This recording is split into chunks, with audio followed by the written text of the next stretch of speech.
Chris here with Super Savvy Travelers. Hey, today I was out and about. It's a holiday today, and I was driving.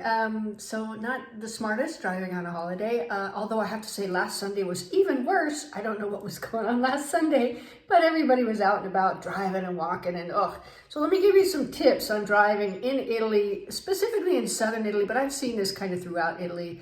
And in Rome. Before I say that, I want to put in a caveat. You know, everybody talks about, Italian drivers, I'll tell you something. They're not the worst on the planet. When I was about 17 years old, I spent a year in Brussels. Not even a year, it was like 9 months in Brussels. And during that 9 months, I saw 3 horrifying accidents. 2 of them having to do with pedestrian. One was a bird, okay, but still, it died right in front of me. To me, it was horrifying. If you're 17, it's horrifying. Nonetheless, the other was, one was an older man, one was a little girl. And thank God they seemed to be unhurt. It was such a close call with both of these guys.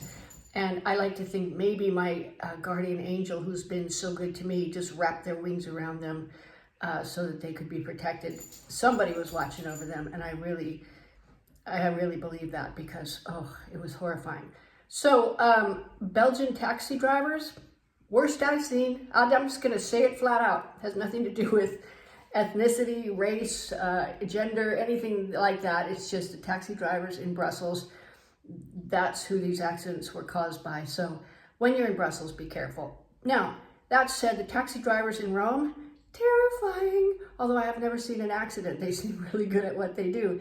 Nonetheless, just be aware that taxis can be a little bit crazy all over the world. All over the world.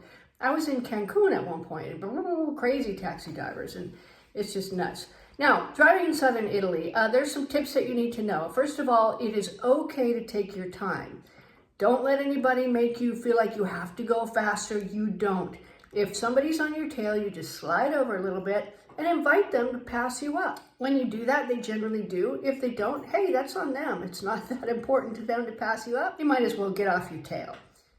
Now, another thing is, especially in summertime or in the big cities, driving in these big cities is like being in a pinball game and you're the ball. So, you know, there's flippers, there's this guy jumping out, there's that guy. Pedestrians here do have the right of way. And today was just crazy. I have to tell you, in one span, in 1 2-hour period, I had several things happen that I said, I'm going to mention these on the channel today. The first one was seeing headlights coming right at you because somebody is trying to pass somebody and they didn't give themselves enough time or space to do so. So you're like, squeezing over, trying not to get into a head-on collision. That is something that I saw today. Now, another thing is pedestrians just popping right in front of you. This guy got out of his car, and I thought, I was right there. I thought he was going to wait for me to go by, but he like barely shut the door and sprinted across. Well, didn't sprint. He was an older man.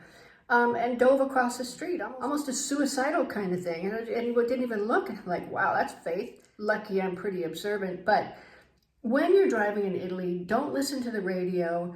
Don't be distracted by anything at all. And just drive. That's my best advice to you. It's not scary. It shouldn't be scary. Just keep your wits about you. Go slow. Take your time.